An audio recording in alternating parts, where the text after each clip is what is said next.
Hey everybody, welcome back to the Wayback Chronicles podcast. My name is Steve McKelkey, and I'm here with my lifelong friends Keith Abbott and Noel Kirsch.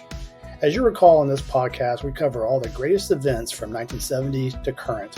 In this episode, we are going to continue on for the year 2008, and we are starting our Mashup episode right now with all of us going through some of the other odds and ends that happened in a pretty significant year, aside from music and TV, movies, and sports. So the first person that's going to be kind of going over some of the highlights of 2008 is going to be Noel. And Noel, you are going to be focusing a lot on some of the world events that happened, right? Yeah. So I did some research on the just the different world events that happened in 2008. And of course, when you're doing your research and you're trying to, distill down 365 days worth of events into, a 10-minute time, it's a little bit tough to do. So, I did my best to try to just hit the highlights. And I kind of came up with a kind of a mishmash of events. So the first major event that happened in 2008 that will be, first of all, I think 2008 was a year that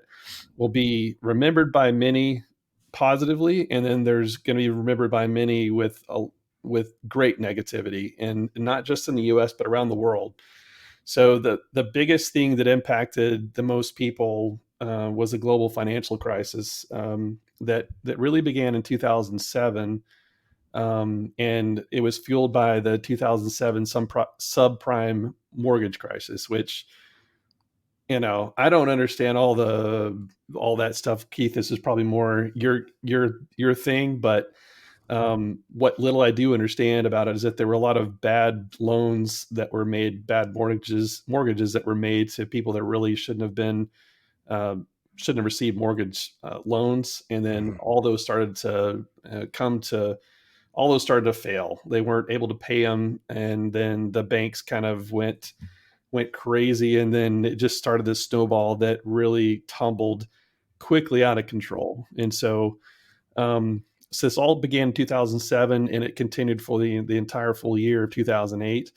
It was called the worst financial crisis since the Great Depression. And like the Great Depression, the 2008 version began in the United States, but soon spread around the world. Mm-hmm.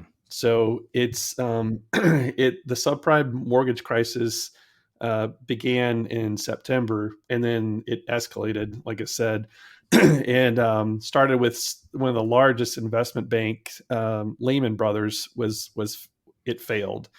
And then after that, more banks failed. And then the world stock markets plunged, and then panic selling ensued. Companies collapsed or laid off workers.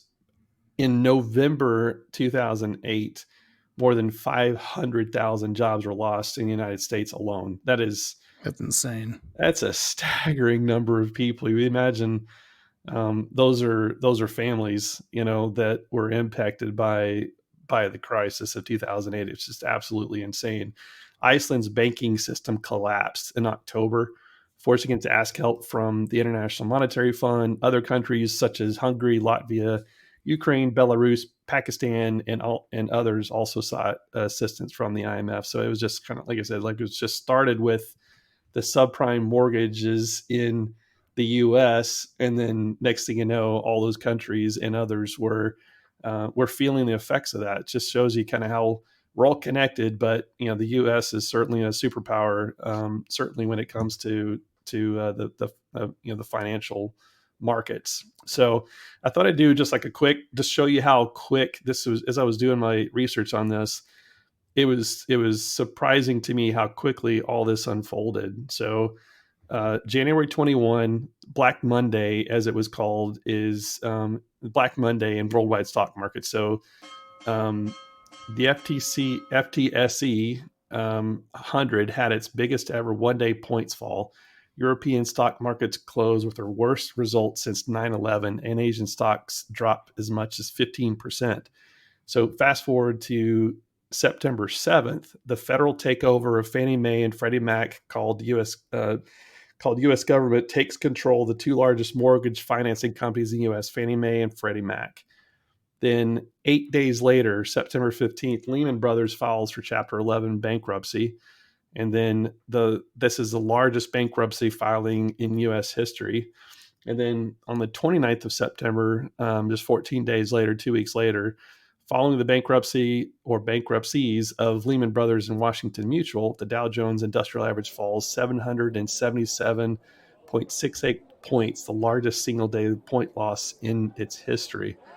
On the 3rd of October, the Emergency Economic Stabilization Act of 2008 for the U.S. financial system is signed by President George W. Bush. And October 24th, Bloody Friday, saw many of the world's stock exchanges experience the worst declines in their history, with drops of around 10% in most indices. And then on the 20th of November, after financial crisis of 2007 2008, known as critical failures in the U.S. financial system began to build up after mid-September, the Dow Jones Industrial Average reaches its lowest level since 1997. And then the cherry on top, December 11th, Bernie Madoff is arrested and charged with securities fraud in a $50 billion Ponzi scheme. So that's a lot. And I mean, when you think of what I remember going through 2008, when I was doing 2008, and, thankfully I wasn't one of the 500,000 that was impacted by it, but I knew many people in my church and in my circle that were impacted by that. And it was just a dark point in our history. So, I don't know if you guys have your personal stories and remembrances of that time, but it was widespread, to say the very least. So, the interesting thing is, housing market, but also like automobile market really struggled. Like both General Motors and Ford Motor Company declared bankruptcy record losses, not bankruptcy. And then I believe that's also the same year they got a big government bailout, if I recall correctly. Yep, they did. And then this is also the same year that the first-time home buyer credit was added to the stimulus package, and that's actually ironically the year I bought my first house was in 2008. So hope and change, right? Yeah, right. Exactly. I decided that it was a good year for me to start a new gig as a headhunter. That worked well. Shortest lived job I've ever had. Yeah, kind of hard to find a job when nobody's offering jobs. Yeah. So I didn't even get into the impact on you. I mean, we have 500,000 jobs were lost. So there wasn't a whole lot of people hiring at the time. So. Not at that time. So I try to always put a good positive spin on things, since we're wanting to do a positive podcast here. So, you've got to look at the long-term things. And I was just kind of looked at some official data. Officialdata.org is a website I just decided to pull some stats from. And just kind of basic bare bones. Okay. We don't need to get in the weeds with this, but if you started investing in the S&P 500 at the beginning of 2008, by the end of 2008, you would have had a return. If you even would have reinvested all dividends, you would have had a return of 35.63% down. So you would have taken a loss of 35.63%.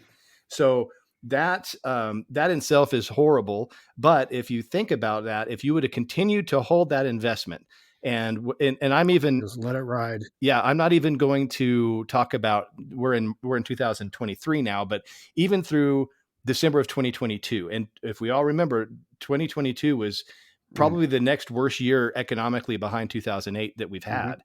So the total return on investment was about 9.43% per year. Wow. So now keep that in mind, that is even with the 2022 massive pullback, right? Yeah. So, but a total return would have been 286.31% since 2008.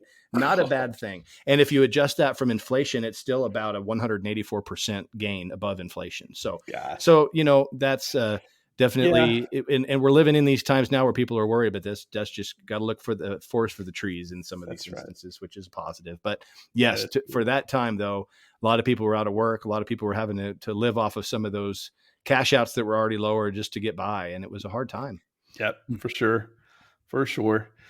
Well, Steve kind of gave me a good segue right into the next big event for 2008, which was the U.S. electing its first African-American president, Barack Obama. That was on November 4th, 2008. Then Senator Barack Obama received about 69.46 million votes from the American people and 365 votes in the 2008 Electoral College. He beat Republican challenger Senator John McCain by a little less than 10 million popular votes and 192 electoral votes. So I remember that night very clearly. I think, all of this George W. Bush was the Republican president. And so I think the appetite in the country, and he had been the president for 8 years. We had the Iraq War. We had a lot of bad things going on. Then the killer was the economic crisis that started in 2007, and then all those events I just read through in September of 2007, and it's September 2007. All that stuff was happening right in the middle of the U.S. election. The cards were stacked against old John McCain, I think, and the country was ready for change. And Senator Barack Obama's campaign slogan was "Hope and Change," so it fit perfectly in 2008. So that was without a doubt, those two events by far were the most memorable U.S. events, certainly of 2008. But absolutely. Anyway. So, one random fact out of the whole election process was, I was sort of researching all the random facts for later on in our mashup, and I was going to talk about fashion, but then after I started reading, I was like, I'm not the person to talk about this, and there's really nothing spectacular about it. But there was actually one fashion fad that was connected to part of this electoral process, and it was the rising popularity in 2008 of fashion or designer glasses. Really? And you think about who was on the tickets, on the presidential tickets, and the person that stands out is Sarah Palin. Yes. She inspired a different look for women and designer glasses and everything. So that was one of the top 5 fashion fads, I guess, for 2008. And that's going to be the only fashion fad I talk about, because that's those t-shirts and some type of fancy sweater that I don't even know the name of. So anyway. That's interesting. I did not know that, but you're right. I mean, I remember Sarah Palin's unique, her glasses were pretty unique. And I do remember seeing, people shortly after that start to sport those same glasses, same style glasses and stuff. But yeah, interesting little factoid there. That is.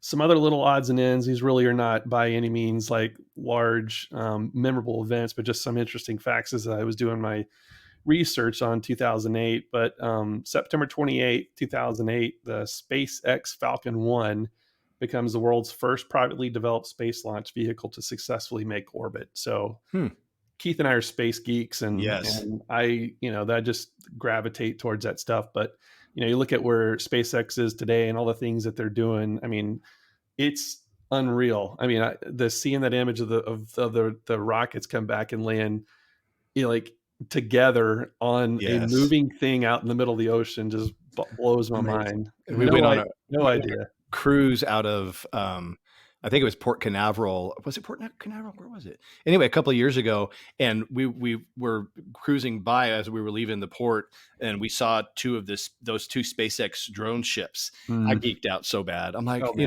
course, my wife's like, "That's great, honey," but I was like, "That is the coolest thing." Do you know they land rockets on that? It's so cool. So yes, we can skip all the shore excursions and do nothing else. I got to see that. That's a cool thing. Perfectly at heaven, right there. Yeah. Yes. I had a similar thing. We sailed out of I think it was Port Canaveral, and we got to drive. We floated right by the NASA storage thing where they keep the shuttle, where they assemble the shuttle, and the launch pad that they launched all the shuttle missions and stuff from. And I was just like awestruck. Like it's like so cool. It totally is. So on kind of in the same vein, but on April 22nd, the United States Air Force retires the remaining F-117 Nighthawk aircraft in service, which is a bummer because that was just so awesome. Cool. Yeah. Such a neat looking thing. And then there was some weather news that was this was all close together. So May 2nd, 2008, Cyclone Nargis, I think I'm saying that right. Nargis. I'll allow it. Okay. Cyclone Nargis makes landfall in Myanmar, killing over 130,000 people and leaving millions of people homeless. I did not remember that until I was doing the research, but man, that's huge. Holy cow. A lot of people. That's like an entire city. It is. Wow. It is. How big is Lubbock, or how big Yeah, is it's the size of Odessa or Midland, the Yeah. 100,000. So yeah, That's insane. that's crazy. Wow. On May 12th, I'm not even trying to attempt to say the name, earthquake measuring 7.8 in magnitude occurs in Sichuan, China, killing over 87,000, injuring 374,643, and leaving homeless between 4.8 million and 11 million people. Wow. That's a little bit of a hardship there. Yeah. 2008 sucked. Yeah. On a lot Yeah. of I mean, levels. Holy cow. I didn't even write this in my notes, but there were a whole bunch of tornadoes too, like within Texas, Oklahoma, and Kansas. It was a high number of tornadoes that all occurred, all pretty close together too. But it was Wow. just weather-wise, there's sort of things as I was researching. Man, that was a bizarre year in a lot of ways. But and then last thing. I wanted to throw in there was on December 31st, 2008, an extra leap second was added to the end of the year. The last time this occurred was in 2005. So it's like, and I don't know how they figure this stuff out, but somehow somebody figured out we need an extra second on this date to balance the world off. I have no idea. But anyway, and everybody in the world said, you know what 2008 needs? Just a little bit longer time. Just a little bit more time. We stuck for one more second. I like what we'd have said in 2020. Yeah, let's keep 2020 going. That'd be great. Yeah. That's the last time also we were all rested, though. Yeah, that extra second really helped. That's true. Been exhausted ever since. My last two things, 2008 was the year of the potato and the year of sanitation. So there you go. Really? What does that mean? So the UN had these, the year of the potato. The UN said they designated 2008 as the year of the potato just to highlight the world hunger issues. And so potato kind of being universal food, et cetera, et cetera. And then they called 2008 the year of sanitation, same by the UN, to highlight the issue of sanitation, how there's a lot of countries around the world that don't have basic sanitation. So that's what that was. But that's good. Anyway, caught my eye as I was doing my research. But that's good stuff. That wraps my world events for 2008. There's a lot of crazy things. I'd like to add a couple of things that I've sort of picked up about the whole economic situation in 2008. So there was researching food a little bit, but so first of all, inflation was up 3.84, which we would all take that right now because we're at roughly like 6.4% inflation right now. Mm-hmm. Unemployment was 5.8, which Noel highlighted was just a significant amount of layoffs.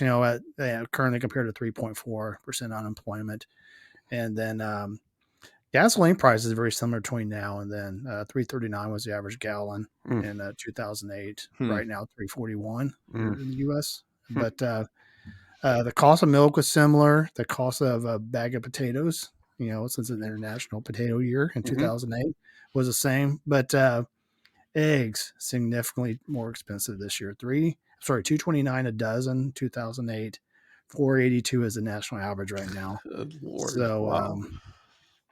We bought cage-free eggs the other day. I think we paid $7 for 12.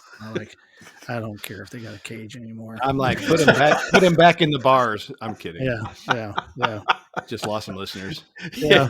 So the side effect of the economic situation is people didn't have a lot of consumer confidence. They were trying to hold on to their money as much as possible. And side effect is that recession dining really took place. So less people went out to eat, and as a result 600 Starbucks locations closed that year, and casual dining chains like Bennigan's and Steak and Ale filed for bankruptcy. I love Bennigan's. Steak and Ale is making a comeback. They are actually here in Dallas. So, nice. Didn't know that. Just in time for the last couple miles away. I just remember the salad bar at Steak and Ale. It's been since 2008 since I've been to one, but I don't know if I've ever actually been to a Steak and Ale. I can't tell you I haven't either. I've been like twice. Like after Lynn and I got married, we went out, like we were just near one, and I have never been. Let's go. So did you write checks? No. No. Hey, on that story, I'm glad you brought that up because it bothered me.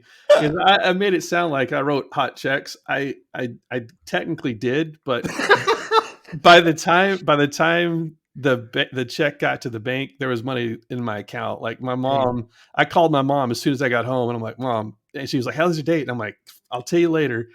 I need you to transfer money to my account.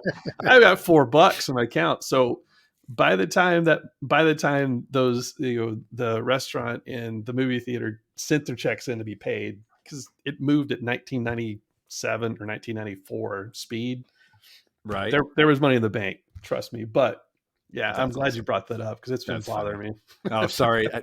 I figured you all made it right, but it was just a funny story. Yeah, There's not a college kid that didn't do that. Exactly. Right. still. And the ones that didn't are lying. Yeah. No. So anyway, So nice job, Noel. Keith, I know you got some cool stuff you dug up for Yeah. 2008 in the world of technology. So you want to walk us through that? Definitely. Yeah. Before that, I wanted to kind of also talk about, the neat thing about times that are hard is people get kind of back to simple things.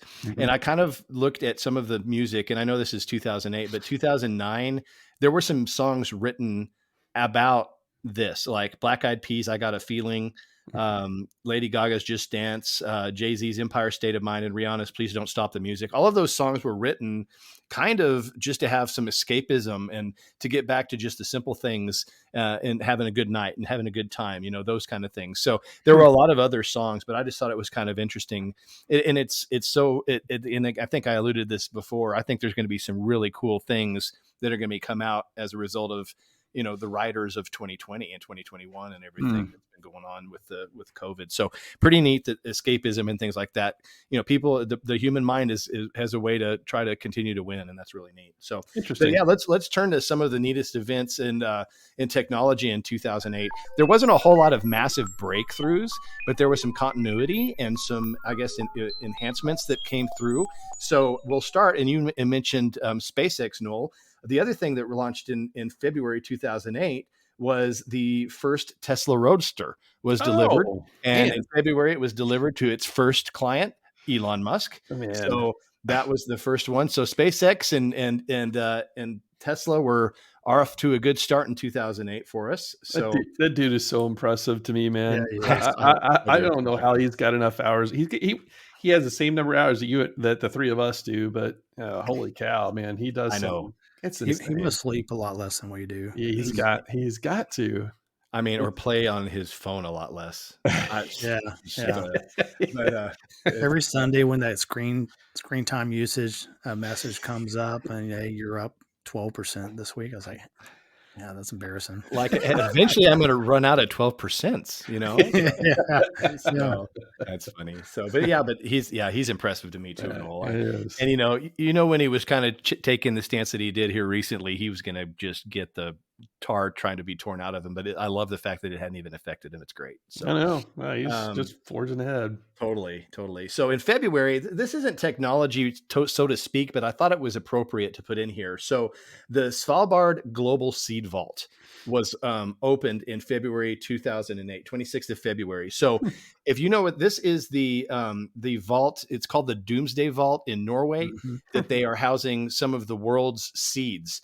And basically, the idea is that they're supposed to be able to have all of the world's seeds there in case of a global catastrophe. But there's a lot more to it, genetic research and things and plant research. But pretty interesting that opened in 2008. So actually, the first seeds arrived in January, but it was officially opened in the 26th of February. So is that an old salt mine?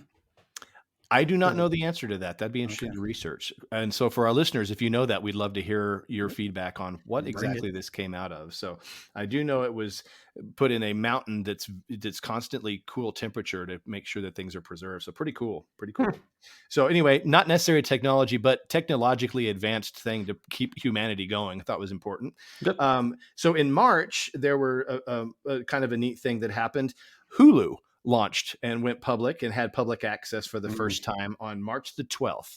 So I don't know about y'all, but we watch Hulu quite a bit, and it's been a really fun service. So that was the first time that was launched then.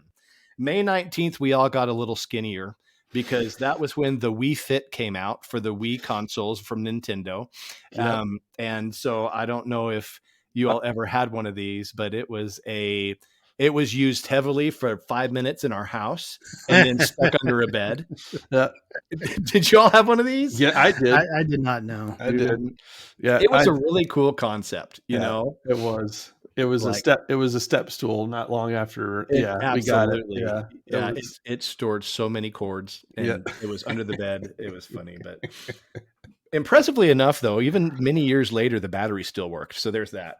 How about that? Yeah. So some interesting events in Apple that happened in the summer of 2008. So on July the 10th, the Apple introduced the App Store, launching just a little over 500 apps. How about that? And so I went ahead and looked at what were the most popular iPhone apps on basically on the 10th of July of 2008. On the top paid apps, the top 5 was Super Monkey Ball, which from what I understand was the number 1 first app ever for the App Store. MLB.com at bat was number 2.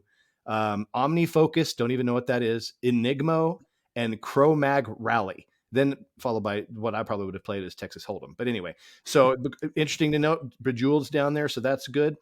So those were the top paid apps. The top free apps, number 1 was called Remote, I guess maybe Remote Desktop. AIM, is that AOL Instant Messenger maybe? Probably. Yeah, that's true. Still use it today. Thanks for reminding our audience. AOL email. Every disclaimer. Yes, Steve still has the AOL email. We just want to make sure we bring that up and make sure that it's in there. And then let's see. So Facebook, and then Google Mobile, and then eBay Mobile. Twitterific. Twitter was in there. I didn't realize Twitter was so popular in 2008, but I guess. But here's fun. It's called Twitterific? Yeah, Twitterific. So it must have been an app that wasn't Twitter, but it did a knockoff brand or something, store brand. But here's a good one. Number 8, top free ad was MySpace Mobile. Nice. Yeah. AOL Radio was number 9, ahead of Pandora Radio at number 10. So, and I'm looking through the free and paid apps today. So the free apps today, CapCut Video Editor, and we're recording this in March of 23, just for reference. CapCut Video Editor, Temu, Shop Like a Billionaire, I don't know, fashion thing, TikTok, and Google's still up there at number 4. So it was at number 4 when it launched. It's number 4 today. Wow. Instagram, Gmail, WhatsApp, YouTube, the Shein online fashion, which I'm proudly wearing some workout shorts from them right now, and Cash App. So those were the top. And the top paid apps are Hot Schedules, Shadow Rocket, Blood Type Diet. I don't know any of these. The Wonder Weeks, Procreate, Pocket. I guess that's a sketch and paint just for the record. You should really read ahead, man. Yeah, I know. No, it's a sketch and create. It was also artificial intelligence. That's right. Yeah.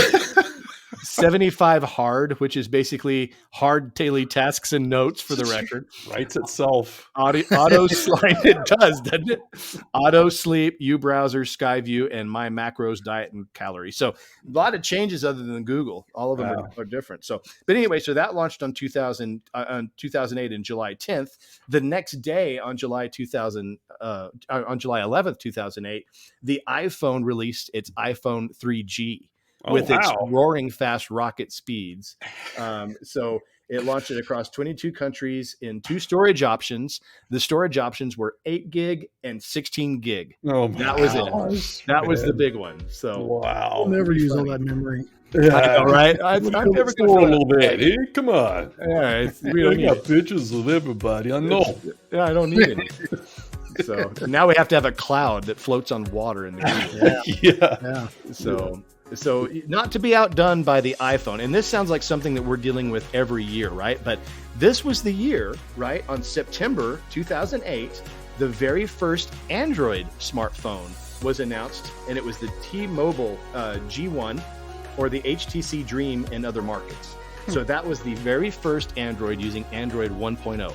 So just the beginning of the competition between Android and iPhones that we are still dealing with every day on how many cameras can we notch in the back of those puppies, you know? No kidding. So that's interesting. First time for Android with them.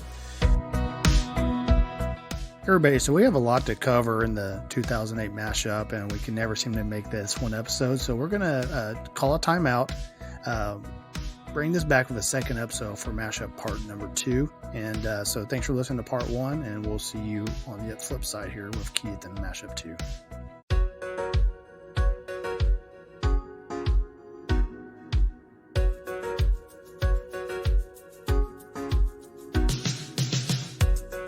Thanks for listening to the Wayback Chronicles. All shows are written and produced by Noel, Keith, and Steve. Massive thanks to those who made these memories possible for us through the years. All songs, sounds, and effects have been attributed in the comments section and through links listed on waybackchronicles.podbean.com. We look forward to taking you way back again in the very near future.